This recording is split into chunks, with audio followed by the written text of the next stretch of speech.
And welcome into the SMITE World Championship Placement Week. We're at day number 3, and of the possible 12 teams who could have made the journey here, we've whittled that number down to 8. And that number will actually shrink even more down to 6 by the end here of day number 3. And as Obey personally can attest to, really nobody is safe here at this point. My name is Finch. I'm joined here on the desk by Slaney. You might recognize this guy as the brain behind Rivals Season 6 success. #1 seed, must feel pretty good. But did you expect for it to be this crazy down here in the Placement Week bracket? I mean, Obey's out already. Yeah, I don't think anyone could have predicted like the way it's gone. I mean, even the SCL team that we're going to watch here later today has been just like killing it. Yeah. I think it's probably beaten everyone's expectations, so I think it's been awesome to watch so far. It has been. Clearly, we're at the point now where every team that's down here is strong, and there's no one that you can afford to underestimate. Now, here's that path to the World Championship. We've already finished SPL Phase 2. We're in the middle of Placement Week right now, going all the way until the 8th, and we're only going to get 2 teams out of the current 8 that are still standing that will join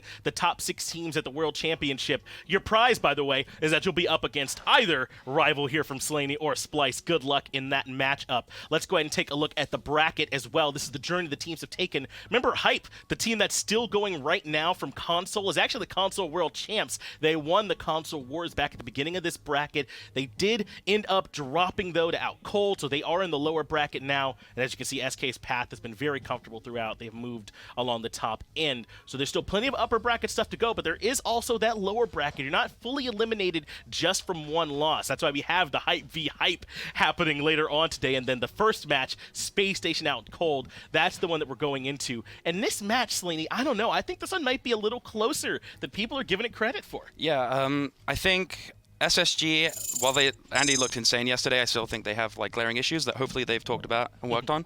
Outcold, I think people maybe expected them to do a bit better than they're doing. Sure. They've got very veteran players on their team, but like Prime and FrostiaK, for example, probably want to be looking a bit better than they are, but I think it will be a really close match and an interesting one. I think so too, man. It's not going to be easy for these teams at all. And the reason why Outcold might be struggling is that their opponents across the aisle, Space Station Gaming, have been looking a bit hot or cold, but I think towards the end of the phase, they really started to inspire some people. They did this role swap with andinster, brought him over to long lane, put BaRRaCCuDDa mid, Cyno's in the jungle here for this team now as well, and that's allowed andinster to play all sort of off-the-wall picks like this Thor over in the long lane and kind of play to his comfort in the jungle still, but from a different spot. How have you felt about this Space Station team after that swap and their chances going forward? I think that the swap with Andy being in the duo lane, the long lane, whatever you want to call it, has actually been really good. They've been able to get really like oddball picks, picks that I don't think you can even like really draft around. Obviously, there's some like things that he's leaning towards now, like be it Thor or ADC,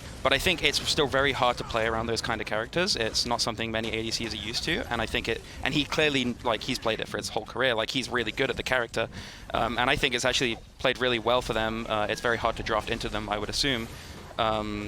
Like, I mean, just looking at this Penta here, like, you can see how good he is at this character, and I don't think anyone really expect to play against the Scylla ADC. Yeah, so, how much prep did you do for Scylla long lane coming into this week? So, I mean, that's just one of the strengths that Space Station has, I think, that's made them look better. Now, to be fair, they have still been inconsistent. I don't think we can just straight up gas them at this point because they haven't quite been at that strength that we would have expected.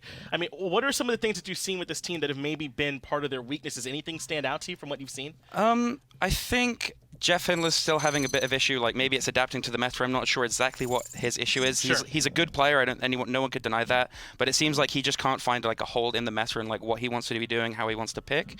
But I think that if Jeff can figure himself out, that the SSG will look a lot better. BaRRa's always looked really good. Aqua's like playing the best he's ever had, like this week alone. Like, he's played insane.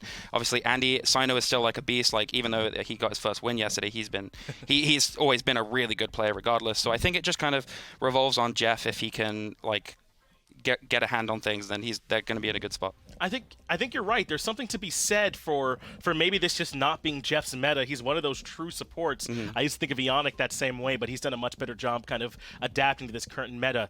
And then across the way from them, it will be Outcold. Not really a lack of experience here for the most part with Dimi, FrostiaK, and Prime, but there is one area where there might be a bit of that lack of experience, and that's Breez in the support role for them. So Jeff stepping up could potentially be more important than ever here. here if maybe he can catch Breez, who's not a competitive novice by any means, but certainly doesn't have the same history here in SMITE as everyone else. That matchup could be huge. Yeah, I think it'll be really interesting to see. Like you said, Breez has like had competitive history. I think he used to play HOTS. Yep, Heroes Storm. And he was like a really good player at that, so he should be no novice to LAN. He shouldn't be under any pressure. Like, obviously, he's still got the pressure that he's new to the game, but he's been playing really well these last few days, I think. Probably better than anyone's like what they had expected. I think it's going to be what wins or loses this set is the support v support matchup. That's going to be huge, and you just saw some clips from FrostiaK Cyno a moment ago, and that's one more thread to kind of take a look at here, right? Is FrostiaK going to be able to show up on some picks that aren't the Cyno? You heard Cyno say in their post-game interview they are going to be looking to take this pick away from him, and I do think FrostiaK's more than just a Cyno one trick. Obviously, that's we're being a bit reductive when we say that, but there is definitely a bit of a drop-off when he's not on it. I think FrostiaK's performance is going to be huge. Yeah, it's been, Pon's aside, it's been pretty cold how he's played the last couple of days, but I think he's obviously a good enough player. He's an insane player. Sure. Where if he plays well, he can hard carry a team, and I think if we see that today, then that's obviously a really good sign for Outcold. Well, we've moved into the picks and bans of Spacestation right out the gate. Ban the Cyno away, taking a shot at FrostiaK already. Outcold respond with this Thanatos ban, and talk to me a little bit before we get too deep into the picks and bans about some of the differences between first and second. We've talked a lot about that on the desk. I'd love to hear your thoughts. Do you think that there's a significant advantage one way or the other, or how many differences are there? It kind of depends on what you want from your draft. If in first pick you're looking to get one of these OP characters, then that's obviously what you want in first pick. There's like a lot of like top tier characters, and if you're first pick, you always want to try and be getting one of those. And if you're not getting one of those, I would say you've usually probably lost the draft. Sure. But I think SSG's goal here should be go for someone like Isis. Obviously, Persephone's already off the table, but even Amaterasu is like a really strong character. But there goes the Isis. So it kind of, I'm not sure what SSG picks here. It's kind of like up to what teams think of like the next top pick. Sure. Yeah. So one thought, if you're in that first pick spot, you want to make sure you're really getting some good value out of that first pick selection. And with Amaterasu open, you'd think it'd be that, but this Thor is a great flex pick for them, right? Because it can go to Cyno or Andy. Yeah, exactly. I mean, it can even be put into the solo lane if they wanted to. Like, three-way flex is obviously something you always want with, but I mean, Amaterasu from a second pick, you can't be too upset about that. No, not at all. Amaterasu going to be looking strong here for Outcold. One more other matchup. We talked a bit about andinster, but not specifically about how he lanes up against Spudio. We saw yesterday that when you're able to get pressure in long lane, even if your mid's a bit behind, the other team might not feel comfortable invading and that sort of thing. That lane matchup's going to be really important. Yeah. I mean, Thor's not exactly like the strongest laner in the long lane. He's relatively safe, but he can be abused, I would say, especially if he's building damage. Yeah, I think even Davey on the Ratatosker had some luck against him in that laning matchup, so Anderson's got to clean up a bit if he takes the Thor back. Merlin and Amaterasu, that secures them a ton of damage and frontline presence. Great and objective burn as well. And great objective damage, you're right, to give them some crit for the late game. And then the Jormungandr Athena, so they're still waiting, perhaps, on their carries, depending on what andinster plays. Yeah, a lot of teams will like to go for bottom two on their carries. It kind of gives them more of a counter pick so they can get a better matchup, obviously. So I think that's what SSG is going for here. And obviously, the Thor could be ADC, but they can just keep that flex for as long as they want to. You're right. I think that's the reason why they haven't picked any others, to keep that Thor as flexible as possible for them. Outcold, though, know that whatever it is, BaRRaCCuDDa is likely playing Hunters. He's really leaned on those in the mid lane, so they ban away the Chernobog and the Uller. Those are good bans. Yeah, definitely good focus bans from them, I think, here. Should be strong. Horus and Geb banned away by Spacestation. Those are both Guardian bans, and they were right. One was still missing, but Outcold managed to pick up Breez, the Kumbhakarna, and he's looked good on those three picks, the Geb, Horus, and the Kumbha, so he should still be okay. Yeah. I maybe would have liked to see this... Oh, no, never mind. The Circuit was banned. Sure. Never mind. Well, yeah, I think Kumbha's probably the next best pick for him here. I guess SSG had the same ideas. They take that one away. Erlang, Shen already locked in there. Hovering here the Hachiman. So at this point, it's looking like that must be then the Thor ADC. Yeah. Erlang jungle, Cyno's always loved it. A bit of a hipster now that he's playing it now that it's been nerfed, but I mean, he's obviously really good at the character. He's spammed back when he was on Splice. He's played it throughout the year. He's really good at it. And I mean, Hachi with BaRRa, he's always played that character. He's always been really good with it. It's good in the mid lane, good poke, good sustain with the passive. I think it's a good pickup for here. Also good in the team fight. It's like he's one of the few like big AoE hunters. Hunter, yeah, exactly.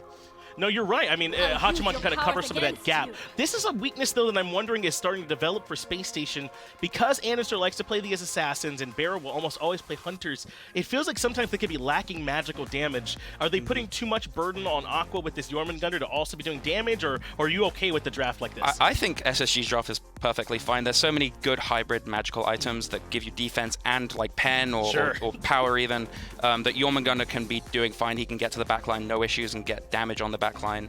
I mean, Outcold's backline is relatively safe. You don't really want to be going on a Jing that much. Merlin, even if you go on him, he's going to get a lot of damage off. Obviously not onto a Jormungandr, but it's going to be a lot harder to go. I think SSG's draft is completely fine here. They have enough magic damage. They have really good dive. They have good backline peel. They have a good safe backline.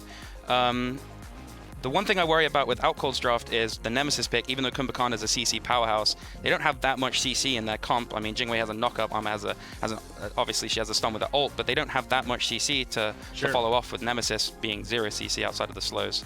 Yeah, no low committal CC. Yeah, That's how I like to kind of describe it. Is like, yeah, they've got some, but they kind of got to get in there if they want to make it work. There's no Thor wall to like follow up off. So I think if Outcold can make do without the CC, this Nemesis could easily carry this game. I mean, from SSG, Athena doesn't want to be dashing into a Nemesis. Like, she's just going to get ulted and take like all of her health from it instantly. So I think it's just we're gonna have to see how Outcold do with lack of CC but high damage comp. Yeah, hard to believe that yet again it could potentially come down for Outcold to how FrostiaK plays here in this game, especially with Cyno taken away. There weren't that many junglers removed this time. He went down to this Nemesis when there were still some strong picks on the table, so he must be comfortable on this and like it into this matchup. A lot on his shoulders, but as we said, FrostiaK's the kind of guy that I think can step up and fill those shoes here as we're getting ready for game number 1. Which way are you leaning, though, on these picks as we get towards the end, if you had to give an edge to one team? For the draft, I would say SSG. I think they got a lot of their comfort picks. And I still think that comp is still really good regardless. Outcold's draft is like kind of suspect to me. It can go one way or other. Either hard carry or do really poorly. So yeah, I'd lean towards SSG. Yeah, do they have enough early to mid-game presence here? I mean, it feels like a lot of these gods would kind of like to wait a bit on the side of Outcold. I mean, Nemesis, I guess, could do some work, but how do you read him in that regard? I mean, Kumbhakarna is relatively good early game. I mean, his route is obviously always really good. So I think if they kind of lean towards Breez, then that should be fine. We'll see if Breez can do enough for them. Game number 1 about to kick off.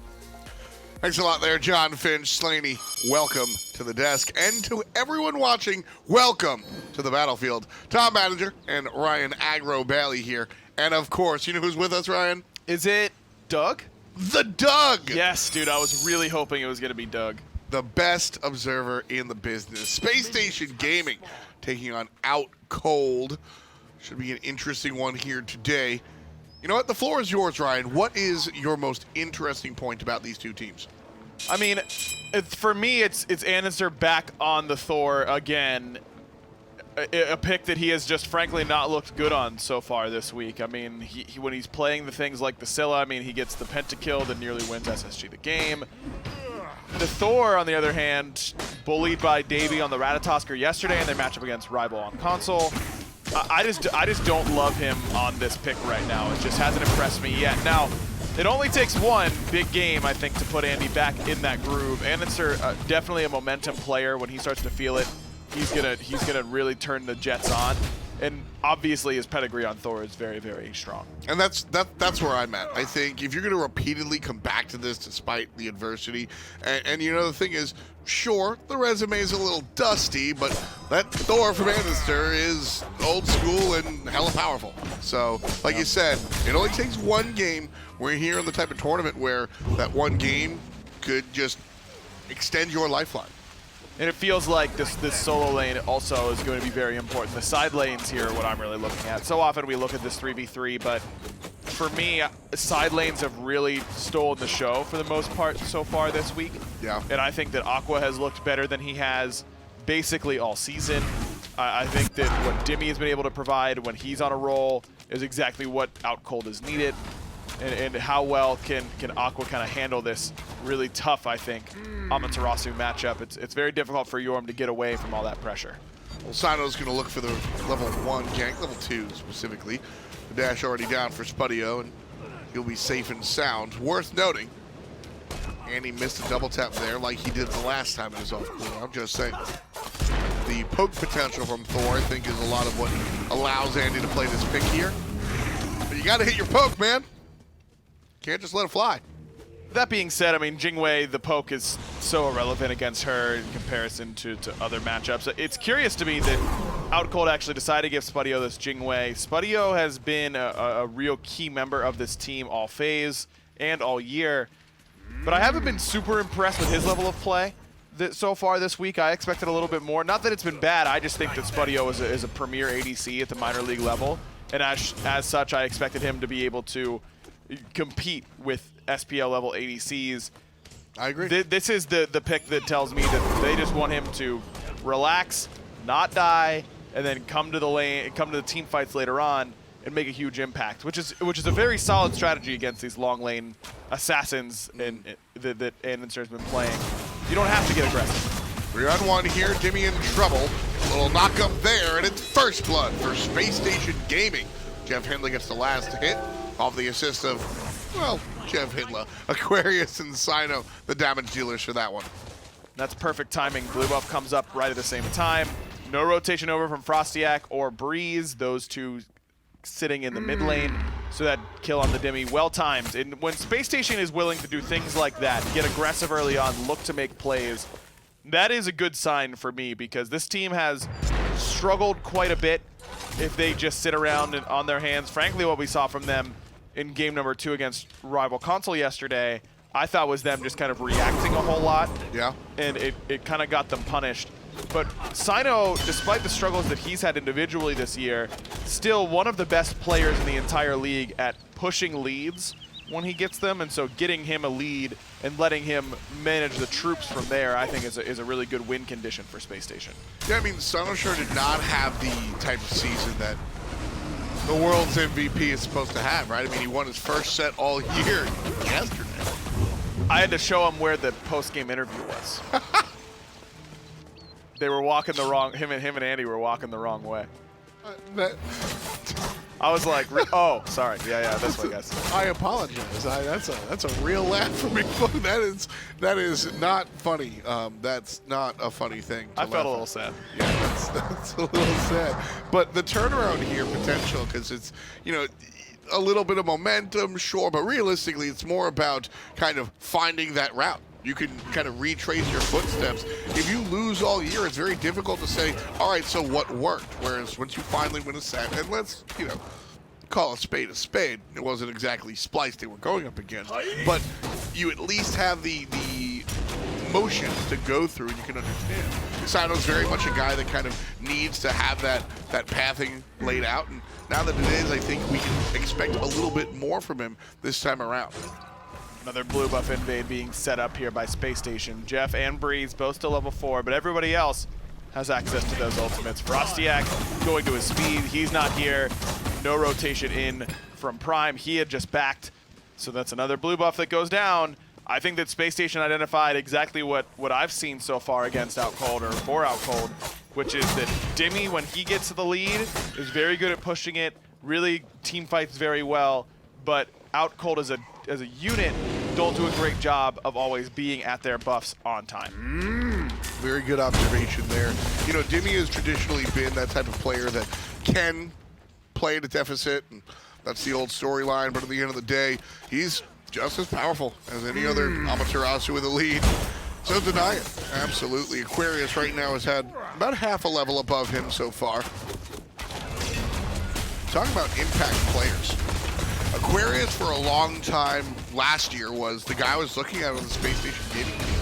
We see what's going on with SK as Andy gets chased down, stuns out FrostiaK. Nice ult. Up by Jeff, and BaRRaCCuDDa comes to the mid lane to grab one. Breez in trouble.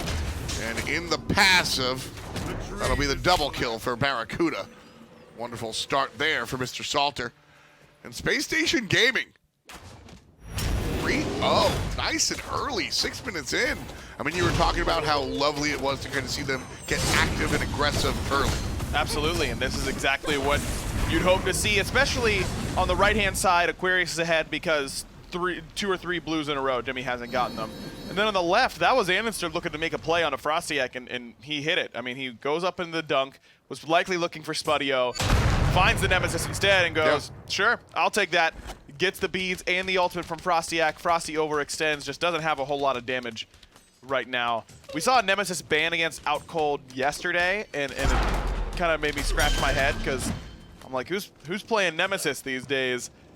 Apparently FrostiaK is. Yes. I just don't think this character is super strong right now. I'm with you. I think Nemesis always is an interesting niche pick, specifically when it comes time to kill tanks, right? That's always where she's most interesting. I don't look at the Spacestation gaming team and go, lots of tanks. Maybe knowing that Thor is a carry and he can kind of go into those hybrid items, maybe that's a little bit more attractive there, but I'm with you. I think that the Nemesis is, there are probably other selections that would be more impactful, but at the end of the day, you got to think about your player's god pool. That is, there is a plus minus for just being good at the god. Sure. FrostiaK traditionally has had a strong Nemesis for years. So I guess the question is, will his prowess outweigh the tier list, so to speak? I mean, we just saw the kind of difference between a god that's really good and one that isn't right now. I mean, he dumps the whole kit into andinster, and andinster just lives because the base stats aren't there and the damage isn't there. Of course, it is still early. Nemesis always been more late game anyways. Item dependent. So it's certainly not a pick that you can completely write off of the time. Good farming coming out from SSG as they maintain presence in the enemy's jungle. Jeff has largely stayed on the left side, and Cyno has largely stayed on the right side after that first gank. And this is kind of how they're working it. But again, most of the nonsense has been on Outcold's side of the map, and I think that's the way Spacestation like it. You know, play your have your wars on the enemy's turf here. FrostiaK control. Jeff gonna knock one to the sky, and Cyno on the run has help from Athena. There's a big help, and BaRRaCCuDDa again puts down FrostiaK. Kill number 3 for BaRRaCCuDDa. I mean, that looked like it might be a good fight for Outcold. They've just seen BaRRaCCuDDa back, but he's able to get back quickly, and that rotation in from Andy and Jeff. Dimi's here, but he's collapsed on. Beautiful identification and the complete lack of hesitation. That was impressive. That was a Spacestation gaming team. We haven't seen it in months. That was Cyno making the call and everyone just full committing to it right away. Beautiful. And I really think that that's the best way to win games if you're Spacestation. Cyno is the reigning world's MVP. Yep. This man still pushes leads really, really well. I think his fight selection took a long time to develop with this team because this team fights so differently compared to last year's Splice. I mean, it's completely, it's almost like playing a different game with how different those two teams are. So to make it so that there's a longer time period before he's comfortable makes sense to me. But Cyno looks more comfortable with this team. It seems like everyone's buying in to what he wants to do. And Spacestation right there, I mean, they just execute off his call twice in a row. Left side mids, their turn and burn. Jeff with a really nice ultimate to give Cyno damage mitigation and provide damage on the back end. andinster's rotation was well timed. BaRRaCCuDDa's there. Aqua's already moving over towards mid when that fight breaks out. I mean, that was just clean. What a change. I mean, the word that I've used the most when describing Spacestation's gaming has been disjointed. They just look like they're in different Discord calls and not really, it's not even a disrespect, I'm not listening to you, but there's just something else going on. That was as soon as Cyno made the call, everyone peeled and went for it, and I don't think I've seen that all year. And now, I'm absolutely going to be the guy that said maybe it should have happened sooner. I'm there to understand the different gameplay, different variables, but hey, placements is the last chance you get to do it, so there's a time to turn up. Now is it. 5,000 gold in the lead, SSG, 5 kills to none, SSG. All of a sudden, the game looks SSG. I mean, you might have seen PrettyPrime's tweet asking BaRRaCCuDDa if they wanted to spend the first 20 minutes slow and farming. It looks like one team committed to that strat. That's what's happening here. Barra said, yes, definitely, and then turned around and went, so invade all the time? Yeah, just don't let Dimi get him through the whole game. That seems good to me. The 2v1 here on Dimi's turf. Ultimate comes out. He'll stun Cyno. That's about it. a tier 1 tower on its last legs. FrostiaK thinks about coming over, won't do it. First rubble. Even the solo Spacestation Gaming again. Making the superlative. Dimi no ultimate available this time. Still getting pressured by the guys on Spacestation Gaming. FrostiaK shows up, ults Aquarius, but he has a literal eject button. That said, he's staying aggressive. Jeff's here. That might have been a mistake, but one that won't get punished. Now this is scary. Okay. This is a 4-on-3. Good decision by Spacestation. Just try and steal away the buff, and then back up. Looks like they may have actually been successful in stealing away the buff as well, so you feel even better about it. But at the end of the day, without BaRRaCCuDDa there, who's really provided a lot so far in damage. I mean, he's big over what Prime has been able to provide. He's 2 levels up on Prime. That double kill by Gold Fury on the aggressiveness on the andinster, was absolutely critical. Great taunt here from Jeff. As BaRRaCCuDDa's just a little bit too out of range to really make the slapping. Still a little bit of poke damage done. A lot of conversation about JeffHindla this year. A lot of conversation about JeffHindla this year. Whether or not he's been playing up to par has been, that is the bar topic of conversation for sure. Realistically, I think it's twofold. I think that the meta doesn't really suit what he's great at, which is the traditional Guardians. And also, I think he performs better at getting BaRRa out of trouble, which is why I think the move to mid for BaRRa worked out so much better. It puts them next to each other. Now Jeff, outside of the conversation, as BaRRaCCuDDa's trying to deal with prettyPriMe, JeffHindla walks up, Cyno gets the knockup, big dunk coming out from Andy. Breez yawns, free for Preeve. It's already 1 for none. prettyPriMe going down. FrostiaK decides to get involved, and I don't know if I like this choice. JeffHindla dashed in after being on the receiving end of that Nemesis ult. He's going to pay for it. Dimi puts Outcold on the board, but look at this damage coming from these frontliners. Aquarius doing work as well, knocked up, and Dimi in trouble now. The tremors are good, and Aquarius puts one up, 2-0-1. The big worm boy. Spudio on the run. Cyno continues, relentless, will not stop. And it's love potion number 9 for Spacestation. Fury spawns in 15. The tier 1 on the left, gone. Spacestation grabbing everything that can fit in their hands. This game is just a problem now for Outcold. Every single fight just goes so heavily in Spacestation's favor because prettyPriMe is just so low level right now. He's completely ineffective. He just hit level 12. FrostiaK's 3 levels down to Cyno.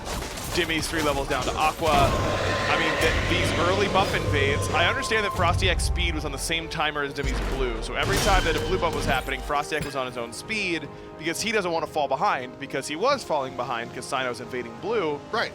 But you can stop that by stopping the blue invade and then going to your speed afterwards. You want to stagger those timers because otherwise it gets a little bit awkward on those clearing routes.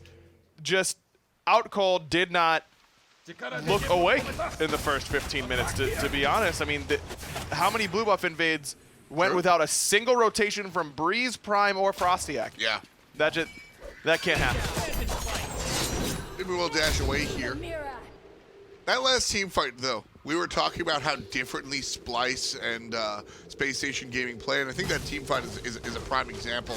A lot of times last year, your front line of Roar's the one kind of starting the trouble and then getting out and being a big part of it. Here, we see the back line, Cyno and the carries just going to work, Jeff rescuing them and then giving himself up to allow the carries to continue the fight. It's night and day, and that's a prime example of why it took this team a little while to adjust with Cyno and why they're kind of hitting their stride now. Impressive stuff. Right side, Dimi's getting blown up. Level 13, by the way. He might just go down here, depending on how strong Aqua decides to play it. BaRRaCCuDDa with the long-range shots, pelting FrostiaK. Forcing out the shield. It's almost 16, man. I mean, 16 and Bloodforge and Odibo. That's just a lot of power and attack speed. No pen yet, but can get there later. He's just invested into some of those luxury items early on because why not? He's living in luxuries, 3-0 and 2. He gets to build whatever he wants at this point. BaRRaCCuDDa's Superfly Sweet 16. Remember that show? No. You don't remember that? No. Rich girl's got like a Hummer for their birthday? Sweet 16. No. I know the show. I See, never watched it. you remember it, but though. Yeah, I'm Yeah, kind of so there now. stop no ending me when it's clear that that was your favorite show. Yes, Tom, that was my favorite show. That And was your most favorite. it was second only to Pimp My Ride. That was a good show. I'm actually. What was the one that Mario Lopez hosted that was all Yo Mama jokes? That wasn't Mario Lopez. It was Wilmer Valderrama. Oh and it yeah, was that Your was. Mama. Oh, that was. Now I look like a jerk. Apologies.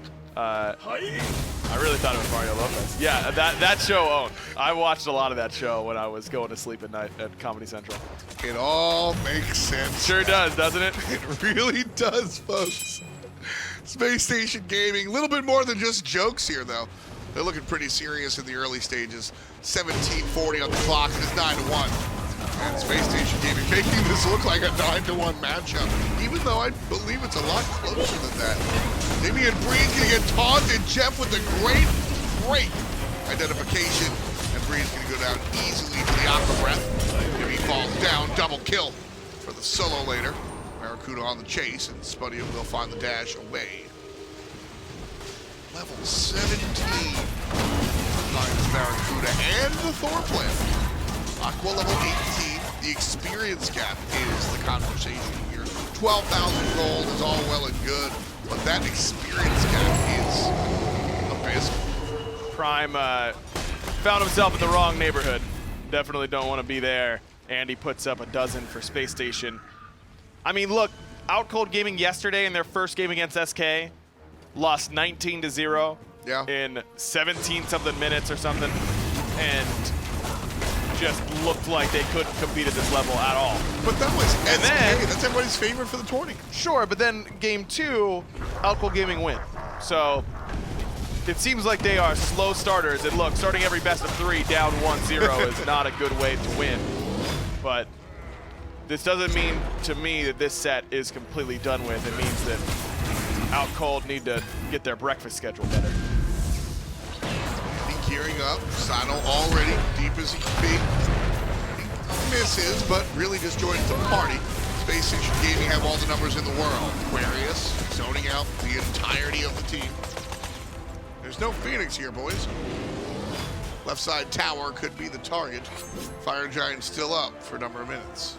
Probably not the right time to go for this left side tower, though, because Fury's respawning and Cyno just used both his relics. Andy just used both his relics. BaRRa has no beads. This is near an unthrowable lead, but that would be the beginning. Careful. Nah, man. This one is near unthrowable. We are below 1%. If for Outcold someone Gaming. could throw the game, it could be Space Station. It could be. I'm just saying. And I'm saying even they could do it.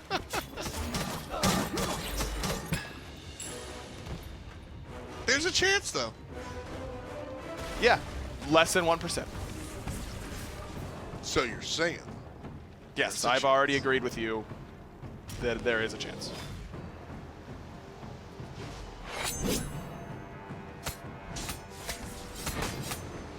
FrostiaK would have to do some heavy lifting. Part of that heavy lifting going to be the Crystal Strike. Interesting choice. PrettyPriMe is tossed. Destroyed Cyno heal up, and FrostiaK. No dashes available. Aquarius will slow him down. Combat. He did.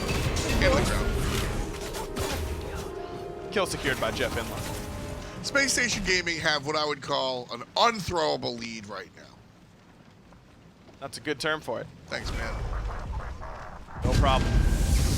Andinster in the sky. Space Station looking at the right side of Phoenix. Hands down, backside. Misses Spudio. Back to the team. Half HP on the bird. There's a dash forward. BaRRaCCuDDa coming from the left. Breez taunted. Breez yawn. And the right side Phoenix will fall down rather unceremoniously. Easy.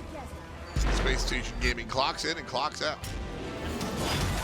I mean, this is them just picking the map clean. They could try and go for left side Phoenix, but only 45 seconds left on their Fire Giant. Tier 2 tower is basically guaranteed. I mean, I can't imagine Outcold's willing to fight over that at this point, but they do need to pick some fight eventually.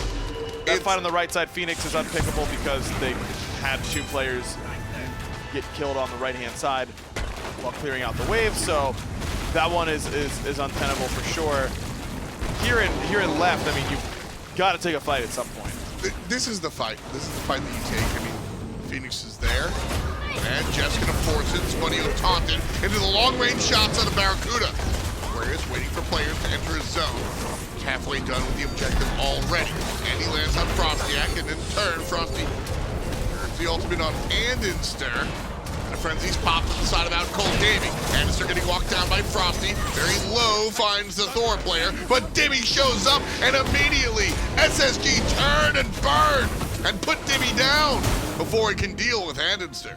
No Fire Giant anymore, though, for Spacestation, so the win has to wait a little bit longer. They're going to back it up and head towards Fire. That was actually a really sick play by BaRRaCCuDDa. That's a very small one, but he steps in to start tanking Phoenix right as Andy's walking into the Phoenix range. Yeah. So that the Phoenix hits on BaRRa and not andinster. Andy needed every little bit of HP he got, even through his Aegis. That was a really good heads-up team play from BaRRaCCuDDa. Secondary showing of that all-in.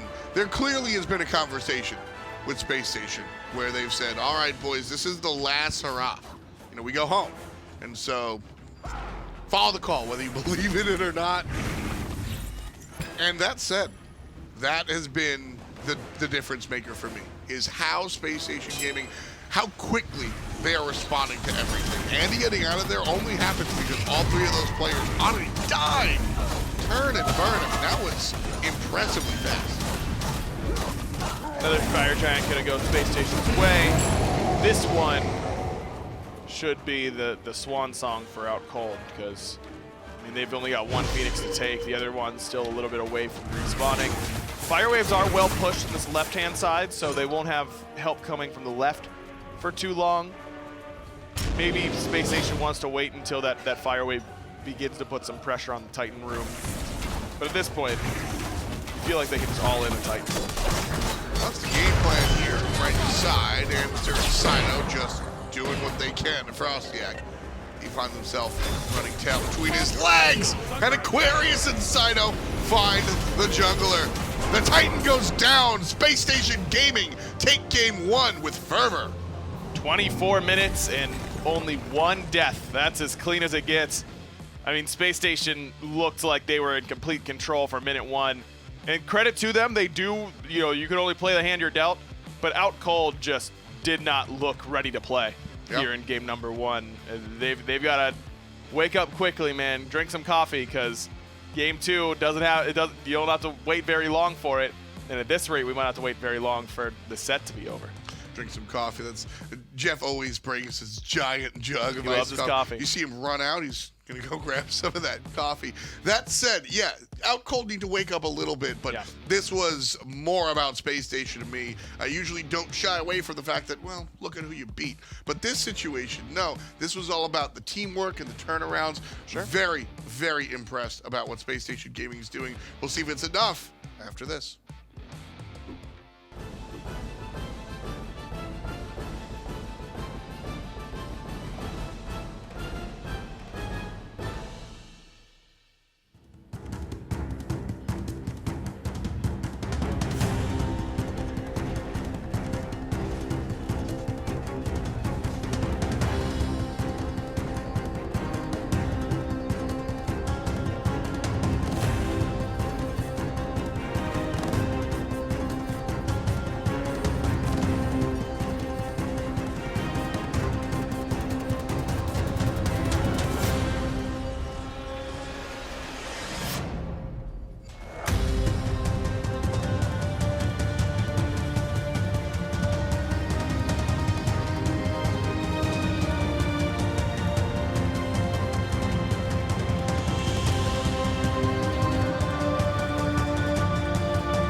just like that, Spacestation able to grab game number 1. To be honest, it was not particularly close in this game at all. They had control from minute number 1, and Outcold have got to figure something out if they're going to turn this momentum around. This is a team that's strong enough to bounce back even from a tough loss like this, but Spacestation have to be feeling good. I still got Slaney here on the desk with me, and Slaney, what did you see in this game, man, that allowed Spacestation to have this much control? I mean, Cyno just kind of ran around the map wherever he went. They got what they wanted. I mean, he ganked Duo early. They got lane pressure off of that, and he kind of got a free lane, which is obviously something you want if you've got something odd like a Thor. He ran solo, got a blue invade, free, killed Dimi, first blood. I mean, just wherever Cyno went, they kind of just won. To me, it looked like they didn't have to be afraid of like CC, like I said in the pregame. They could use their beads aggressively if they wanted. There was a time at back camps where Cyno just beads aggro and just dashed in and got a kill. I think Cyno just played out of his mind and he played sick. He had a really good game here this time, and Cyno likes to go with this Erlang Shen, this attack speed focus build, the Ninja Taba, the Berserker Shield, the Executioners, things like that. And I think it really does enable him to do exactly what he wants, to kind of stick to targets in the back line, really harass them out, or just burn them down quickly before they even get a chance to fight. And, you know, we didn't even really need to see too much, I feel like, from from BaRRA maybe this game or anything like that, but not because he did anything wrong, but just because they were running it with everyone else. Yeah, I mean, Cyno was setting everyone up perfectly. I mean, all BaRRA had to do was look forward and hold his left mouse button, and, exactly. and people died. Like, he had some really good ults. Obviously, everyone on SSG played really well. I mean, sure. Jeff had insane taunts, but I think Cyno just really did run the game. I mean, he was unkillable in the eyes of Outcold, I can assume. Like, he was just doing everything he needed to. And I was worried, maybe there wouldn't be enough magical damage here from this comp. Well, let's ask Aqua about that one, huh? Gem of Isolation. Borderline full damage. Yeah, the E-Staff. I mean, he had plenty of magical damage coming. What did you think about his Jormungandr play? I mean, he played it perfectly. He was getting on the back line all he needed, while Cyno was on the front line, or back line, wherever Cyno needed to be. But Aqua was just doing all the damage he needed. I mean, there were worries in the pregame about their magical damage, but I think Aqua showed that obviously that was no worries. Yeah, no need for such concerns here. And then, so let's talk a little bit then about Outcold. And one of our talking points coming into this was FrostiaK, and what was he going to play without the Susanoo, and what would his performance look like? Well, it did not look great here on this Nemesis. And some of that's just because they had no pressure anywhere. The whole team didn't look great, right? But I mean, we even mentioned it, maybe an bots in that spot, something with more control. Talking about the Nemesis pick and what you saw from Frosty. To be fair to Frosty, I think with the way that game went and how it was just kind of snowballed, really snowballed, there's not many picks that would have looked good in that situation, but I still stand by the fact that there just wasn't enough CC on Outcold's side, which I think limited their chance to even come back if they were trying to. Right. I think even though FrostiaK has historically had a really good Nemesis, he's always fallen to this pick. Like, if he can't get Susanoo, he's always had a really good Nemesis. I just don't think it was the pick to be had here. I mean, he went full damage. I mean, kind of what you want from a Nemesis, but full damage when he can't even get in. He dies before he can even finish casting his 2. So they struggled here in this game. Really, all of Outcold did. It can be hard a bit, I think, to narrow it down to one particular thing when so little went right from them. But I wondered, as a coach, sometimes that's almost kind of, freeing. You could kind of come in and say, all right, well, let's just wipe that one off. Nothing really works. Let's try it again, instead of, having to focus on someone and harp on them in particular. Nothing really worked in that game. Let's just give it another fresh start here in game 2. How do you refocus the squad after a game like this? I mean, they should be able to realize what the obvious mistakes were. It would be like Erlang Shen just kind of honestly running map. I keep talking about it, but that is what it seemed like to me. They should just be able to think if they didn't have Erlang, this game is a completely different game. So they shouldn't have that much of a hit. Emotion-wise, obviously it's still hard to lose games like that, in that fashion. But if they are fashion players, they know what they're doing. They shouldn't let that hit them. They should stay focused. I would say ban the Erlang Shen, and then retry. They don't look too upset from looking at the cams.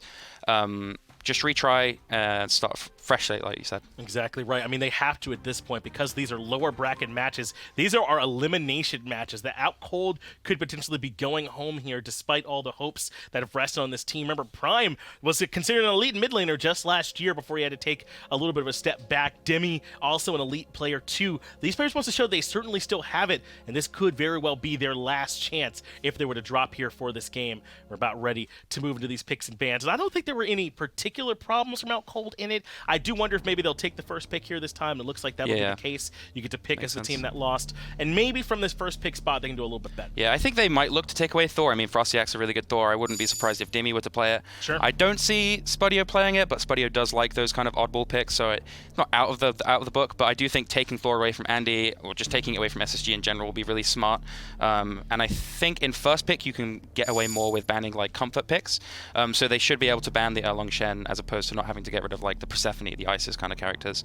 So I think they can afford to get rid of what they think were problems in that game. So even if they don't agree with me where I say Erlang is the problem, maybe they think Athena's the problem, they could ban that here and still feel comfortable. And maybe it's a bit easier to punish the Susanoo ban. As a second pick, that's a bit you don't normally have to do, but they're doing here specifically for FrostiaK, and they probably got to ban Isis and Persephone, and maybe then you can scoop up that Ama or something like that for yourself on Outcold to try and punish. But you're right, that Thor already removed. Yeah. I wouldn't be surprised to see an Erlang ban here. I wouldn't be too sure what Outcold would pick. I think they've shown that they really like the Ama. I mean, there's the Erlang ban. I mean, Dimi's always played Amaterasu. Like he's like even back when it wasn't considered the best pick. Sure. He's always played it. So I think maybe first picking Ama and for Outcold there will be a good pick. And I'm not sure what SSG would pick up in answer to that. Wow, Persephone. Oh, they leave Persephone open. Available. That's smart. Well, this is a bit of a question now. How ready does Spacestation think that Prime is to pick this up? And that's been a talking point for us because it's so auto-banned. Do you think that there's some validity to that question too? Yeah, I mean, one, she's a hard character to play. She's hard, she's not obvious on there. I mean, there it is. I mean, you always expect Prime to play the mages. He's a traditionally insane mage player, but she is a hard character to play, and I think teams ban her a lot, even in scrims. So it's like hard to even get practice there. She's banned in ranked all the time, hard to get practice there. I mean, casuals like you're not getting that much practice, you know. Like, so it kind of just depends on how well Prime plays Persephone. So this is huge. I mean, this is sort of what I was talking about with first pick, to where maybe Spacestation would have less to work with because you got to ban things like this Isis, and maybe Outcold can get some value. So a lot of pressure comes onto Outcold. I mean, if we just go back to last game and talk about if we compare the Amaterasu, the top pick for Outcold, and then the Thor, the top pick for Spacestation, clearly the Thor got more value that game. So it might be fair to do that same thing here again. Yeah. I like the Jormungandr and the Athena pick. If it ain't broke, don't fix it. Sure. I mean, they worked perfectly last game. They did everything those characters needed them SSG to do, so I think those two picks are great for them there. And as you already mentioned, there's some validity to kind of waiting a little bit on your carries. Clearly, that's something Spacestation likes to do. So maybe a chance they'll come back and grab Cyno's pick here. BaRRa's stuff is way less up in the air. We almost know for sure he's going to play Hunters, so picking his wouldn't be a problem. And Cyno and Andy can be a bit of a flex later on. I think this puts them in a really good spot to keep Outcold guessing. Yeah. Oh, I like these two picks. The Horus, I think Breez has looked pretty good on. He's got like a smallish god pool right now. Obviously, fair to him, he hasn't played the game very long, but he like the few characters he's played really well, and I think Horus is one of those characters. Morrigan, I don't think, have we seen Spudio play it? I don't think so either. This is curious. I'm thinking this is for Prime. Yeah, it could be Morrigan mid, and then because Prime's always had a historically good Morrigan, and then put Persephone in the ADC. That definitely seems like something Outcold could do, which is also something SSG have to think about, because maybe they don't know where they're going to go. And they've got to be trying to figure out how to prepare. This Pele locks in, and that could easily be for andinster. We've seen him play that over there in the long lane. So it's still a lot of mind games, I feel like, in these picks and bans, because you're not quite sure where that stuff's going. And you know, as someone on the outside, you don't have to tell us too much, but, I mean, is that a factoring in when you're in these picks and bans where you don't know where it's going? I mean, how much does that stuff factor in? Of course, flex picks are always, like, really valuable. There's, like, it changes drafts so much, and you can easily make other teams waste bans or waste, like, what they think are counter picks in that role just by having a flex pick. So I think both teams here are playing really smart. They both have flex picks across the board, and I think it's going to be interesting to see where they go with the drafts. Surprising to see Outcold banning even more junglers here at this point. I understand you want to try and limit maybe what Cyno has access to, but you still don't have a jungler, I don't think, for FrostiaK yet. I think the rat ban is pretty good for them, though, because if it is Pele ADC, he's probably going to want help in that long lane. I mean, even though Pele's a really good early game character, I mean, it's still an assassin in the long lane. She's still going to get poked relatively easily. And Rat is really going to help facilitate the early game, regardless of what SSG want to do. So I think it's a good ban. On the other side, SSG banning Humbart's really good. Obviously, double Humbarts is always terrifying. Yeah. Double Robin, same thing. I think the bans here are relatively smart. I like the Ula ban. Obviously, take it away from BaRRa mid. He's obviously got really good Ula, so...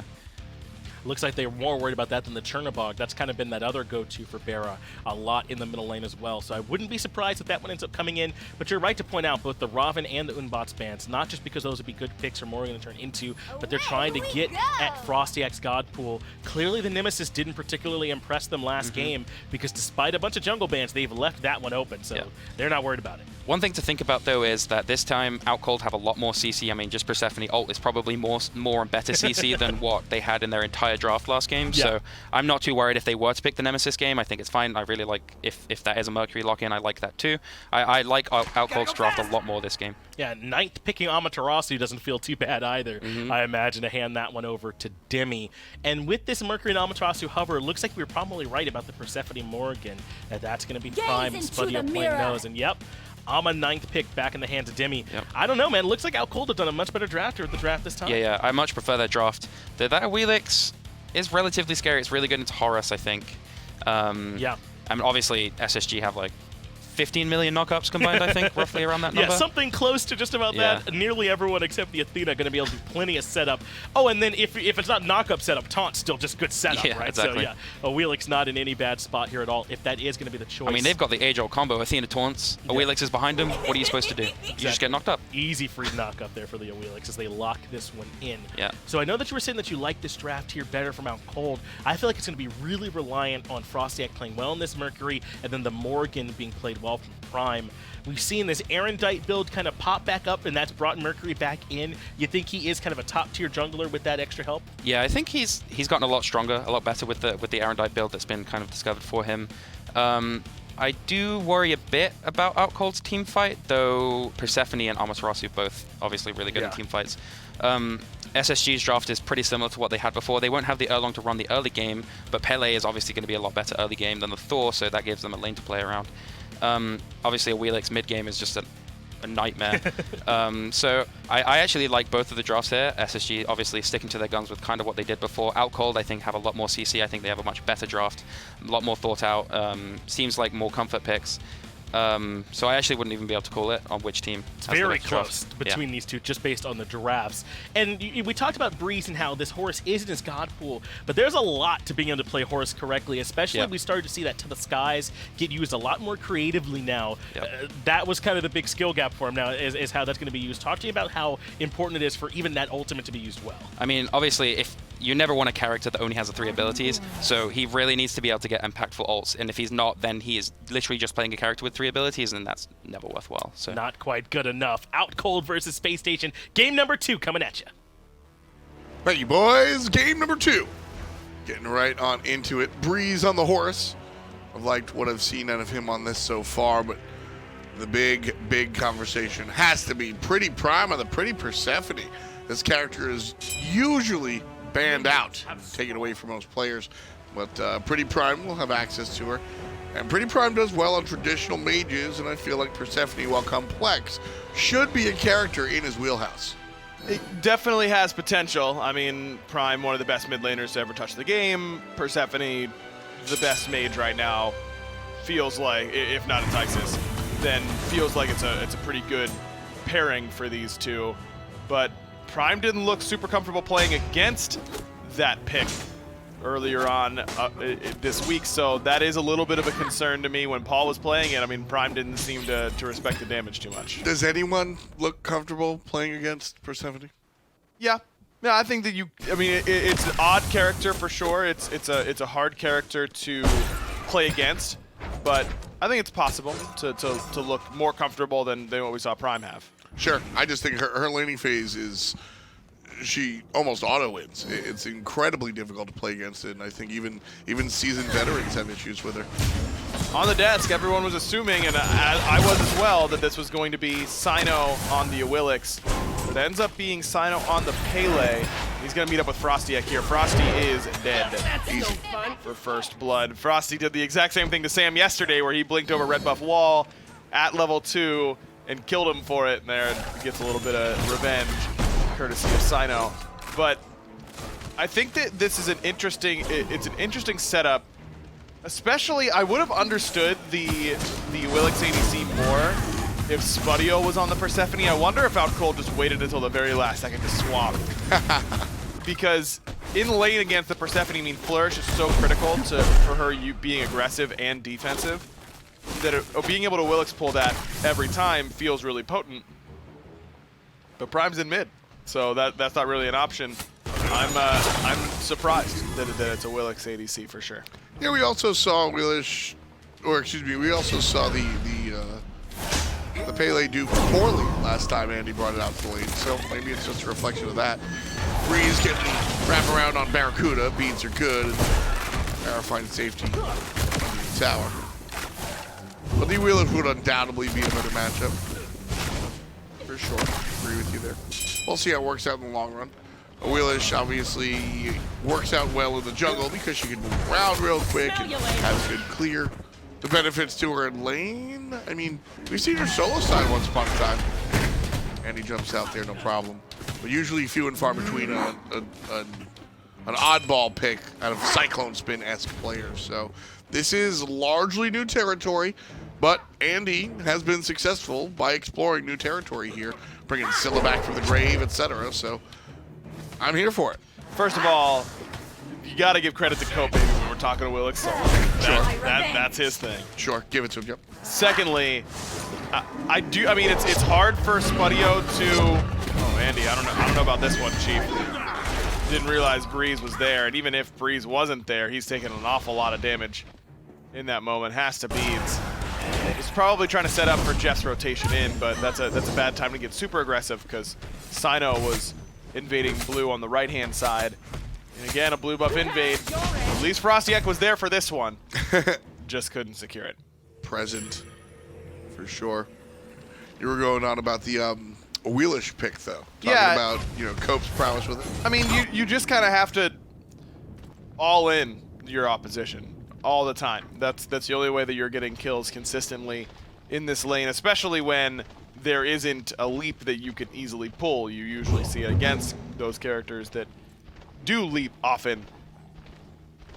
Morrigan does not have that in the kit, so that's not really an option. You're basically to be using Gravity Surge as a stim almost in that lane more often than not. Brief pause in the action real quick while players kind of adjust. We'll figure out what's going on in just a moment. But yeah, the Awilix pick will be interesting. I don't know if you really want to fight the Morrigan really in that mid game. I think it's much more one of these, just get the lane through, get your farm on, and then exit the conversation later on and just kind of move away. And now you have a Awilix in the team fight against a bunch of jumps. Sure, and the comp works really well with Awilix. That's why I think that I would have liked to see it in the jungle, because you get to be around your teammates that have your setup for you a lot more often. And who the people that who are coming over there the majority of the time, it's going to be JeffHindla, no knockup available for him. Cyno is going to have to be the one to make the rotation over to hit him with that knockup and set up for that gravity surge. So we'll see how it works out in the long run. Just a brief moment while we get some things working backstage. But realistically speaking, I mean, Spacestation Gaming had such a dominant performance in game number 1, largely off of the back of Cyno repeatedly going to lanes, repeatedly finding the ganks, and then using those, right? A couple of blue buff invades worked out as well. Do you expect Cyno to be the playmaker again? Absolutely. Anytime Spacestation's going to be a team that looks like they're competitive at the highest level, it's going to be because Cyno is doing the things that he did in game number 1. I think that Outcold in general do need to do a much better job at protecting Dimi's blue buff. We saw a really lack of just kind of willingness to get over there and be defensive. FrostiaK was there for the first blue buff invade, and even though it wasn't successful, now Breez needs to be over there next time. Prime needs to start rotating over. You want this Persephone in as many fights as you can, but that being said, you want to fight around your plants and around your garden, and it seems like by Space Station's game plans, they don't want to fight in that mid 3v3. They want to fight on their side lanes. That's exactly... I mean, so did Outcold do the wrong thing? Well, Breez misses there, so that's going to be wrong. That's a good idea. Transform into the Awilix. Hope that Breez is able to land that knockup. But andinster, longtime jungler, understands where he could get ganked from at any given time and is able to position well against it. Good attempt, though, by Outcold. Yeah, I do think that it would have been better to have Persephone in long lane. Not against the Awilix matchup, and that might have been what changed their minds. Right.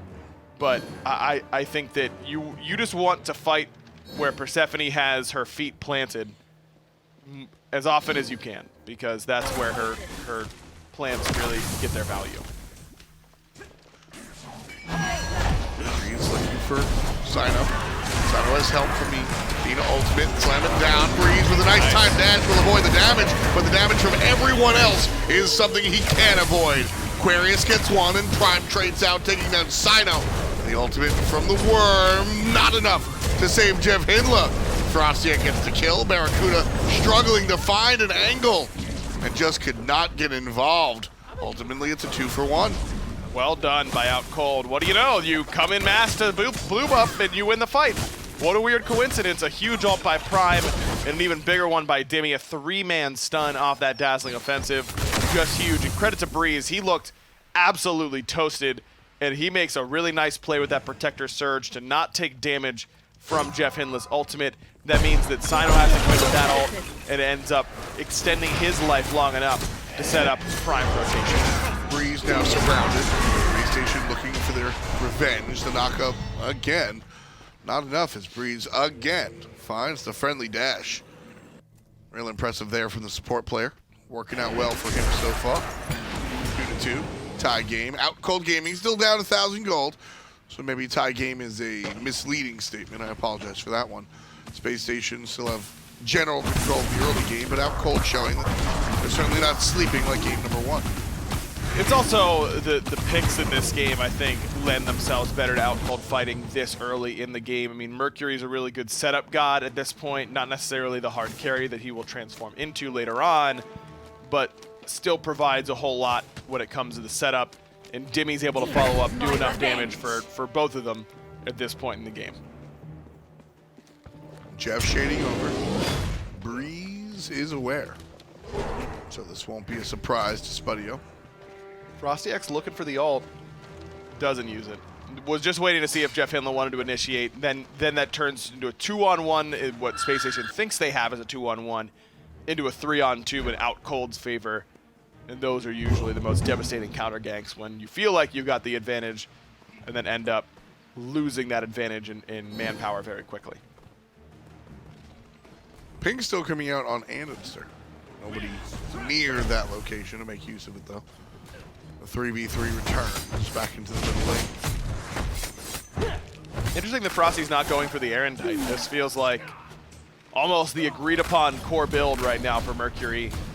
Something that Scream popularized as Splice's jungler. He did so well with it. It feels like such a good power curve for him.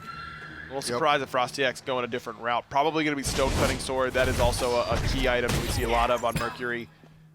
But I don't know, Erendite just so sick. I'm surprised. Movement speed on the sword if he goes stone cutting, right? So yeah, maybe a little bit of that comes to mind. That said, I'm in agreement with you. I like the Erendite a lot. Erendite, not only much more power, but the passive is hard to make use of, seemingly, unless you're Mercury. Oh, you're trying to hit somebody harder after the ult? That's exactly what Merc wants to do. Run down the lane, pop! Claim it for yourself. That's the idea, at the very least. And it's movement speed whenever that proc happens. So you do the double dip pretty well. Might go for Erendite later on. Might just value that early movement speed at this point. And Stone Cutting certainly a very good item on the character anyways. Spacestation Gaming kind of had their momentum stunted there with OCG blocking out the invade on the right side. How do they get it back? Is the question I'm sure they're asking themselves. The Pele with the speed boots, the fast go faster. Trapping JeffHindla is the opposite of finding the momentum. But I think Cyno should be rotating early and often, or maybe just being aggressive in this middle lane. That's the tough part. Play aggressive in the middle lane, you have to deal with PrettyPriMe in the garden. That's where you want to avoid. But then where do you fight is the question. Feels like the right side is still an option, and that's the way that Spacestation's leaning. If you're Spacestation, I don't think you really need to fight at this exact moment. You want to wait until andinster has some items online and can rotate in and use that Awilix ult to its fullest potential, like you drafted for this comp. Right side, a little bit more aggression. Blue buff has spawned, and Spacestation are interested. Chase PrettyPriMe back to lane. And Cyno's gonna look for the invade alongside JeffHindla. Aquarius is here, zoning out the Amaterasu. That should be good. They're actually gonna look for the kill here Dimi under duress, dashes his way out, and now Cyno's gonna full commit. He has that ultimate, but Cyno's just too quick, man. Can't get away from him.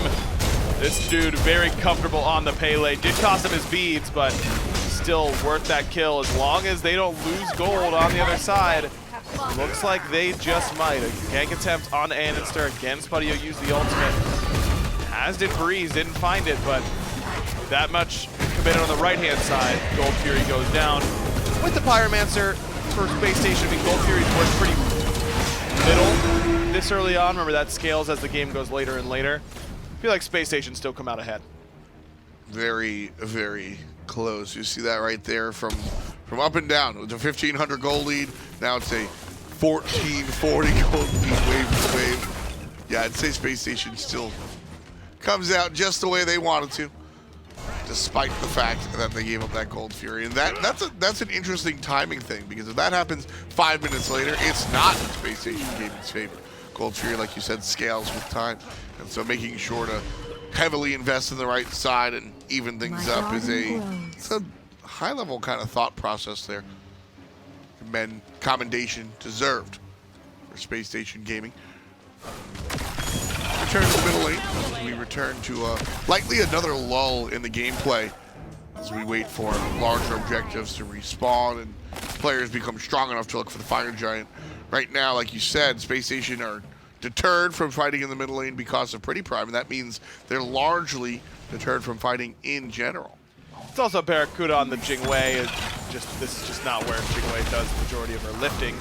PrettyPrime's ultimate does chase Cyno's out, and Dimi's right there with the rotation. Beads are popped down south, so Nice PrettyPrime's saved. Cyno's not, as Dimi finds it. 3 players versus 3 players. BaRRaCCuDDa in trouble, surrounded. There's the airstrike, and the carry will be safe and sound. Aquarius trying to zone away Dimi. The Warriors low. That's it. 3 versus 3. FrostiaK with a really nice ultimate caught Cyno. Prime gets it all started. I mean, that ultimate from Persephone just forces your hand so quickly. That's the big thing for me, is that you just don't get a whole lot of options once Persephone fires off that ult. Cyno uses his ultimate defensively because his beads were down. Maybe could have relied on BaRRaCCuDDa just breaking him out with auto attacks. That's the counterplay we haven't seen a whole lot of. We saw Aqua utilize those quick autos with the Jormungandr to break out JeffHindla. And Cyno on the right-hand side a little bit earlier on with the fight around blue. Other than that, it's pretty tough to get out of that Persephone ultimate. For sure. The Jormungandr works well. We've seen it against the Kumbhakarna passive. It's the same idea when it comes to Persephone ultimate for sure. So it works out there. Hopefully for Space Station and their fans, it continues to do just that. Left side, Spudio going to be knocked up. Here comes help from JeffHindla. A nice transformation. Allows Spudio to find the distance. Easy there. The Morrigan working out for Spudio twice now. Andy does get his beads and his ultimate, though. I mean, that's a pretty good win. It costs Andy his beads, and that's just kind of the way it goes. A little bit of an unfortunate overlap of CC because beads were used by Spudio because he was expecting a gravity surged by andinster. Really good patience by Andy to actually not use that ultimate. Right. But when JeffHindla lands, he's immediately taunting, which is during that CC immunity still for Spudio, and then into that volcanic lightning. Maybe if Jeff can be a little bit more patient, but that's a tough ask in that spot for sure. Dimi on the run. Here comes help from Breez. Space Station completely relinquishes that one. 14 minutes in, we're tied at 3, and our gold separated by about 1,000, give or take. A very, very slight lead. Gold Fury spawning in about a minute. That might be where we see our teams fight, which is why these oracles are important, and they belong to Space Station. Couple power spikes coming through quickly for Space Station as well. Cyno going for that Soul Eater, a classic pickup with Pele, just enhancing that passive that much more. andinster nearly done with his Hydras. Spudio's in trouble. There's a knock-up, and that time the gravity surge comes through, but also, so does the Mercury. andinster low, but Cyno's lower. FrostiaK finds the shot. Spudio looking for Andy. FrostiaK avoids andinster. The jump is blinked away from, but here comes help. But it's too late. Andy goes down. Spudio might be next. BaRRaCCuDDa's got him in his sights. Stealth is going to be Spudio's best friend, but BaRRaCCuDDa's crits are better. Long-range shot. Persephone from all the way downtown. Traps up Jeff. Doesn't kill BaRRA. But a bloodbath on the left side. 2 for 2. So we're tied at 5. Jeff needs to be careful here because Dimi is thinking about this dive. Jeff still has ultimate though, so he should be A-okay from this position. FrostiaK's timing on these sonic booms has been impressive so far. He's been in the right spots at the right time. He's not being caught flat-footed like he was in game number 1 on a lot of those blue buff invades. If he's not there right away, Spudio gets insta-killed by the combo between Cyno and andinster. Those two working very well together so far this set. That does allow Aquarius to stay in lane, get his farm, and get the tower there. So a 1,000 gold lead extends to a modest 3,000 gold lead. And these are how these slow-paced games slowly spiral out of control. You go, you get a drink, you come back, and it's a 5, 6, 7,000 gold lead. Well, a tower here, a camp there, a Gold Fury after this, that, and the third. And all of a sudden, this, slow-paced game becomes a swing of momentum. So Spacestation quietly piling things in their corner. Spudio's just slipped the grasp of Cyno and andinster, who are both looking for him. Power spike items that I was talking about earlier, done. Beautiful. Aqua's going to keep a couple busy as this Oni Fury goes down. I don't know, FrostiaK might actually have that ultimate charge. He's lined, but it's gone already. Didn't want to pull the trigger. I guess he was afraid of jumping in there. That can't see health pool number 1. He's got no relics number 2. He's dead if he commits, and he has no idea if they just pulled it, and then he's going to look like a fool. Big point, big point. Not a terrible decision by FrostiaK to play that one slower. Well, if you're just coming back from getting a drink, it's now a 4,000 gold lead after the gold tier goes down. Pyromancer being looked at by the enemy team. OCG here, JeffHindla too far. Pyro's down. But again, andinster farming on the left side, grabbing a tower. So, tit for tat, no problem. He's got Hydras done. This tier 2 could potentially fall if Cyno had stuck around. Decides against it. JeffHindla blinks and auto attacks. Okay. Sure. I think you made the reference yesterday to the run-up and shield, right? Just that didn't cost Zap a relic though. Whenever he did that, that's it's a little bit different. It's a little bit different. All right, maybe run up and EX shield, right? Earn some meter. Yeah. Slight reset here. Fire Giant, a little too ambitious, I think, straight up. But Spacestation have an interesting pick composition. They can knock the player up, have Andy pull him down, now take the 5-on-4, and then look for the Fire Giant. And I think that'd be a really clean move. PrettyPriMe and FrostiaK probably need to be the target there. And whether or not you're going to have a clean shot on them is a different story. But it's time for Andy to leave home. Leave the lane, buddy, and join the rest of the team. We're 18 minutes in, and I want to see SSG group up. I think that's the game plan, but Outcold may beat them to it. JeffHindla with some good jukes is able to get away from what we saw, but thought Andy might be committing a little bit more than he ultimately did. Cyno and Aqua just combined to take down Dimi, and it looked like it was pretty easy for him. A couple ultimates expended, but that's it. There's that 5-on-4 we were asking for. Spacestation not going to die. The tier 2 tower. Breez is here by himself. Talked it in. BaRRA just back. BaRRA backed. So game number 1, we were commending Spacestation for being incredibly on the same page. There, Jeff taunts a player. Well, BaRRA probably said he was backing, and Jeff just wanted to make sure that he didn't get interrupted and got the back off on time. I don't think that was a... I mean, there was no commit forward by Jeff afterwards. It was just taunt and run. So I think that they were on the same page there. Player's going to line up around the Fire Giant. Let's take a second look at that kill on the right side.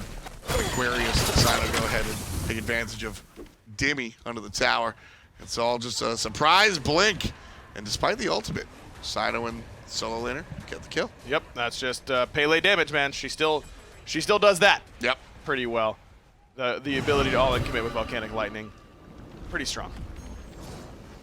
Spacestation gaming up 5,000 gold here. Aquarius's beads will be chased out. The rest of the team rotating to the right side, looking for their moment of opportunity. Dimi and Breez further up from the rest of the team, as they should be. Literally the front line of the squad. And they're hunting.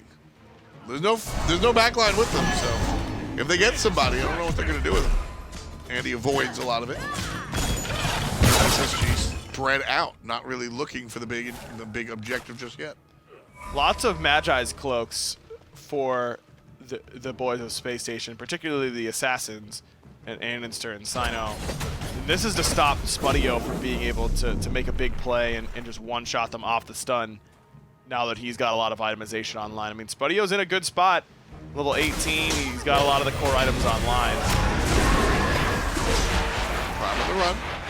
Relics popped. Both relics popped.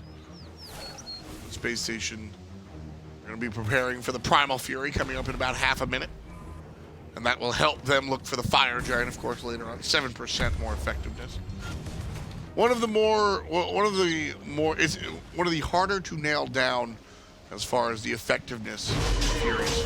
Gold Fury, I'm rich. Oni Fury, go defend. Primal Fury, go 7% better at that, but you know, what does that mean? Certainly start to feel it after 2. Dimi looking to start the fight here. Isolates JeffHindla, but largely Dimi isolates himself. Brought down to half HP. South side, Cyno and andinster looking for Breez, who's going to pop the ultimate. Carries, largely in check. Cyno gets PrettyPriMe, and he's going to exist for a little bit longer. Shouts to the passive. Space Station on the retreat, but Andy looking for FrostiaK right inside, while Aquarius zones out the front line altogether. Aqua's doing so much in this team fight, but Spudio's able to transform into him and make a play as well. His World Serpent did an awful lot of damage, and I wonder if Space Station thought it was Aqua the first time around. Oops, wrong giant worm. Yep. Happens to the best of us. I mean, I laugh, but those are the things that... Andy stays at home here. Really... Oh, no. Okay, he's got him. Spudio stands real still like, not me. Don't worry about it. Nice job by andinster. Stays at home, understands that there's a good chance that Spudio is just going to try and stay in back. Yeah. Oni Fury the way of Space Station gaming. They can't see me if I don't move. Their eyesight is based on movement. That said, the standstill invisibility was actually the play. That was smooth because you're like, all right, he's stealth there. He's gonna try and get away from me, and nope, still here. Hold his grounds. Now Space Station have an opportunity with these Oni waves pushing, or to get something going in their favor. Dimi taunted. Outcold on the run. Aquarius, that's the Space Station Gaming's World Serpent. Gonna chase down Dimi. And big damage, not enough. Breez, on the other hand, will be enough. Double digits for Space Station Gaming. Reinforcements. Dimi needs to go back and provide those reinforcements. SSG looking for the Fire Giant now. Should have a nice look. 7,000 in the lead here. Aggro, Fire Giant, paid in full. I won't say free because Space Station earned it. Zero is probably watching this one from home, losing his mind. Zero, I love the opportunity to work with Zeros. Every game that a team gets Ama, Persephone, or Morrigan, he's like, this team should win because those gods are really good. And he's right. Yep. That those gods are all really good. Outcold have Morrigan, Persephone, and Ama, and they look likely to get eliminated right here. Space Station playing a much less meta composition. And I say it all the time, you know, your favorite streamer's tier list is a guide, it is not the gospel, right? I mean, even Mercury's strong right now. Amaterasu, Horus, the Morrigan, Persephone, these gods are insane. You know what's beating them right now? ADC Awilix and Pele in the jungle. Like, it all comes down to execution. That's why we don't end the broadcast at the end of picks and bans. You got to play on the field. Space Station's play on the field has just been outright better. It has. So far today. Outcold look not warm. Not warm. Illustrative language from our professional speaker, Ryan Aggro Valley. Well, you were just giving this look like you wanted me to say it. I didn't want to say I it. knew you didn't want to say it. I didn't want to say And it. you paused. I snapped my head at aggro and I went, "Are you gonna do it?" I just didn't want to do it. You could have gone a number of ways. And I think I found the best one. So do I. You're Thanks, great at man. your job. Appreciate that. Ultimate from Dimi. Early. That was Cyno blinking in. He was looking to knock up and pull him in with Dandy. Breez blinks in. It's a Magi's cloak. That's tough. That said, BaRRaCCuDDa is in trouble. Breez is going to get to the back line, and 2 World Serpents. That's confusing. I am glad I ain't playing for SSG. Now Cold kind of wishes they were. FrostiaK goes down. Breez goes down. 2 players in a casket. Prime is taunted. Spacestation won't make use of it. Cyno chasing Spudio away. Dimi shows up. The rest of the team comes for help. Left side Bird already gone. Mid side Phoenix down as well. Do they go for the end? I don't know. I mean, they've got a 5-on-3, but they are a little bit weak. It might be a 5-on-4, or 4-on-3 rather, because Spudio has played very, very well. Sidesteps. Knock up from Andy. Aquarius looks for the slow. Spudio has Space Station Gaming with red in their eyes. Double taunt, but nobody's there to respond. Dimi, backline, knocked up, knocked down. Aquarius puts him in the ground. 4 players versus 3. FrostiaK respawning. Space Station will back off and look for the reset. 13-7. SSG up 14,000. The Titan should be their next objective. I don't know about this idea from Outcold that they wanna keep pushing in here, because this is an awfully healthy Space Station team. Walk away. They're a little bit low on the relics. I mean, andinster, no beads, but he's still got Magi's up. Yeah, the right decision to back it up there if you're Outcold. Space Station, only 30 seconds left on this Fire Giant. I actually like not doing Oni Fury here. Really? Maybe sticking someone here to make sure that Outcold don't do it. But you want this Oni wave to start pushing with you when you are beginning your push. And when you clear it right now, it just lets Outcold spread out, clear the waves, and then go about their business. It's really more about denying Outcold this Oni Fury than the benefit yourself.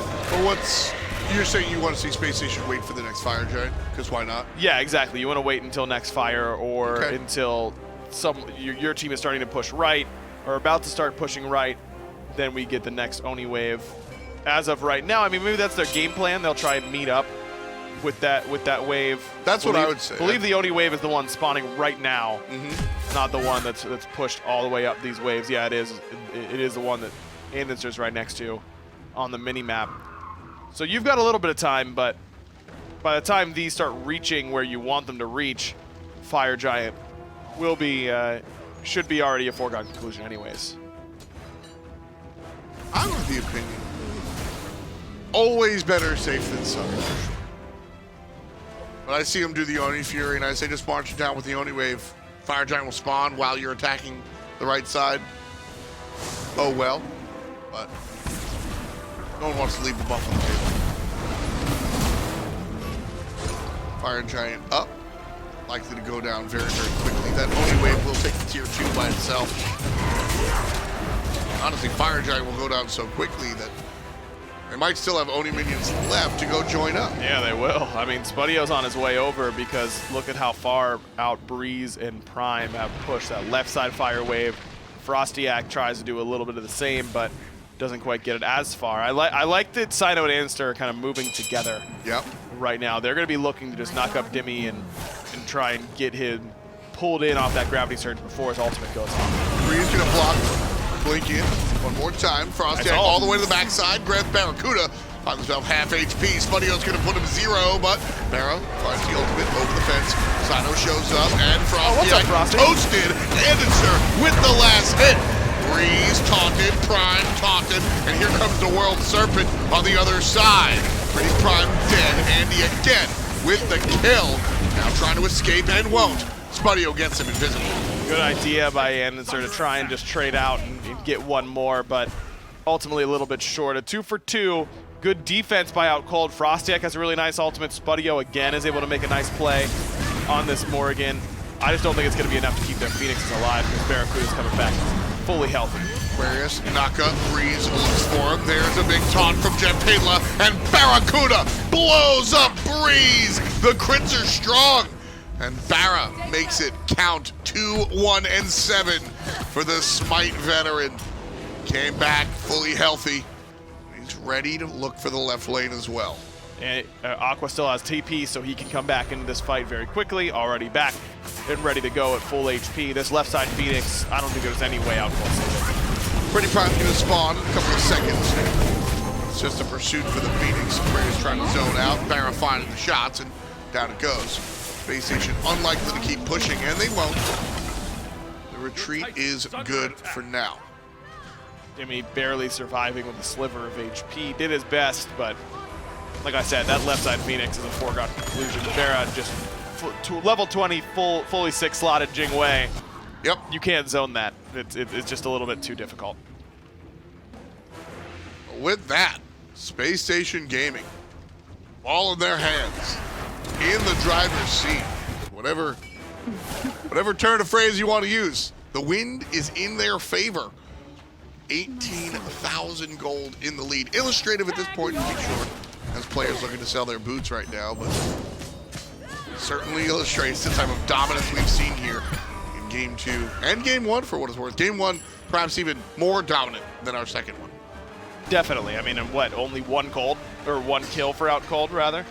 That's pretty dominant if you ask me. At this point, if you're Outcold, you're hoping that Spudio can truly one-shot BaRRaCCuDDa or andinster, and with these Magis that they both have, it does become more difficult, but it is possible. I mean, if you line up that Dark Omen and that Sonic Boom from FrostiaK, that's enough burst damage that they might die before they can use it. This is what's happened every time. Breez looks for Barra and gets a mouthful of bubble. The Magi's clothes are perfect. Okay. Cyno is just gonna blow players up. Okay. 2 for Cyno Shore as he puts down the mid lane mage and Spudio. Aquarius will deal with the jungler. Dimi answers back, 3. But the triple kill happens before Cyno takes a seat. Breez the only one alive. Barra still certainly here. The lone carry for Spacestation Gaming should be enough. The minions are filtering in. 60% left on the big guy. Barra dashing from right to left. Damage onto the Titan. And that's it! Spacestation Gaming keeps their tournament dreams alive. I mean, this is a team that no one was really sure exactly how good they would be coming into this placement week. I think their day one performance was a disappointment by their standards for sure. Since then, they have looked much better. They look revitalized. That game, I think, is more impressive to me than Game 1. In my mind, Game 1, Outcold does themselves a disservice that they didn't really show up in Game number 1. Game 2, they came to play. FrostiaK did a lot better. Everyone on Outcold looked a little bit more awake. But this team from Spacestation with an odd composition still somehow make it work. That's what I've been saying, you know, kind of all season, is that odd composition or not, find what your team does. If your team plays the perfect meta picks well, do that. I'm not saying you gotta play it weird, but andinster, been a jungler for a long time, a mainstay, best in the world jungler once upon a time, right? Let him play the Kamazats and the Awilix and whatever the hell else he wants to play in that carry role. If it wins games, that's what we want to see. Spacestation, take the set.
stronger performance for Outcold here in game number 2, but it still was not enough for them to topple Spacestation Gaming. They win those 2 games, advance in the tournament.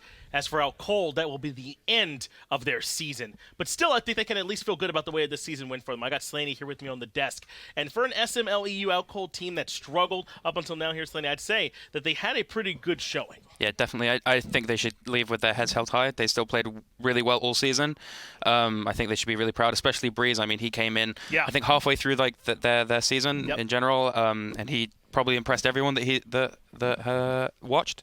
So yeah, I think they should keep their heads held high. I think they're good enough players to know their mistakes, and I think it would be really nice to see them stick together if they want to, and work on those mistakes together. And I think that they could make another great run next year or whenever. I certainly think so too. This Outcold team has tons of talent on it still. They just ran into a wall here with this Spacestation team that's finally found their groove around andinster playing these assassins. I mean, we were up here talking about him on the Pele and then Cyno on the Awilix. Probably caught Outcold to some extent off guard as well with this pick. And andinster just had pressure over there. Yeah, I think SSG came in with a great game plan today. It's clearly something that they've been practicing. Sure. I think they executed it clearly. They executed it really, really well. I think they should be really happy. I think they kind of finally found their identity, if you want to call it that. Sure. Which is probably something that they've been lacking throughout this year, this phase, this season. And I think it's a really good sign for them that they finally got that in the bag. Yeah, for a long time, I described Spacestation as the team that tries to play normal SMITE better than you. Yeah.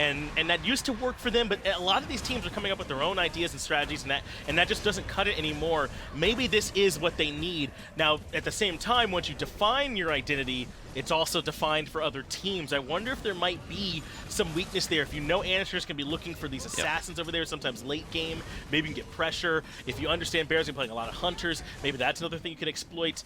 The more it's defined, the better it is for you, but maybe there's also a double edge to that. I mean, every single game plan or strategy that you have will always have a counter or something that works against it.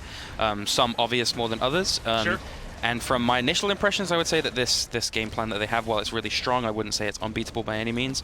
I think there are obvious answers to it, but I think it's working for them, and I think that they should run it for as long as they can until it doesn't work for them anymore. Yep, and make sure they've got something else in the tank. But a huge part of this has been that Cyno has really stepped up for this team, and I thought a big shift, aside from the swap, was when they had Cyno initiating a lot of their fights. I'm not in their comms, I don't know who's doing their shot calling, but at the very least, it looks like they're trusting Cyno mechanically to be the one that starts them in games. I think that's made a big difference for them. It's kind of let Jeff hang back a bit. Yeah, I mean, well, Cyno's, like, jokes aside, Cyno's always been known for his insane shot calls. I mean, like, ranked people are like, oh, this is a Cyno call.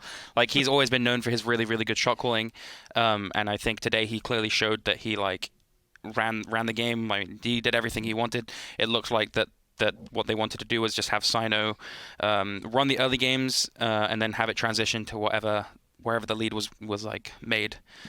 So I think Cyno should be really happy with how he played. The shot calling was great. Maybe they could have ended a bit earlier in that last game there. I think so. But I think they should still be really happy regardless. Yeah, can't be too mad at them when they close the game out cleanly like that. Congratulations, Spacestation. You're winners. And who better to speak about a big Spacestation win than Jeff and BaRRa, who are hereby for the interview. Congratulations. I have Jeff and BaRRaCCuDDa here.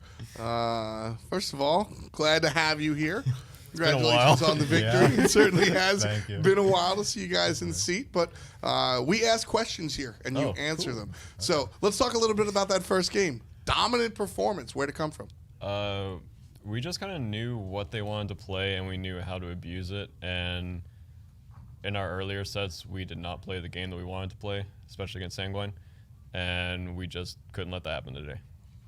I mean, you lose the first set that you play, and I'm sure you guys had a lot of expectations coming in.